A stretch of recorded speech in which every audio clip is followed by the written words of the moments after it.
Satpur police station के वरिष्ठ निरीक्षक ने सोशल मीडिया की अफवाहों को सिरे से नकारा। उन्होंने स्पष्ट किया कि पुलिस स्टेशन परिसर में कोयता से मारने, जिंदा जलाने या लौंडे कंपनी की दहशत जैसी कोई भी घटना नहीं हुई है।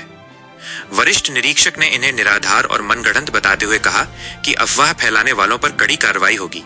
उन्होंने नागरिकों से शांति बनाए रखने की अपील की है। नमस्कार, मी सीनियर पीआय प्रकाश अहिरे, सातपूर पोलीस स्टेशन। माध्यमांवर एक बातमी व्हायरल होत आहे। नाशिक हादरलं, तरुणाच्या डोक्यात कोयता घालून जिवंत जाळण्याचा प्रयत्न झाला। ॲक्च्युली फॅक्ट अशी नाहीये। यामध्ये 15 तारखेला फिर्यादी व त्याचे मित्र ते दारू पिण्यासाठी बसले असताना त्यांच्यात आपसात वाद झालेला आहे आणि या वादात त्यांनी फरशीचा वापर केलेला आहे। तसेच आरोपी यांच्याकडून एक पिस्टल देखील जप्त करण्यात आलेली आहे। असं जिवंत जाळण्याचा वगैरे काही प्रयत्न झाला असल्या प्रकारचं कुठेही तपासामध्ये आतापर्यंत निष्पन्न झालेलं नाहीये। तरी कृपया कोणीही अफवांवर विश्वास ठेवू नये असे नाशिक पोलिसांतर्फे आम्ही आवाहन करत आहोत। तसेच लोंढे टोळीची दहशत वगैरे असं काही नसून नाशिक पोलिसांनी लोंढे टोळीचं संपूर्णपणे नायनाट केलेला आहे। धन्यवाद।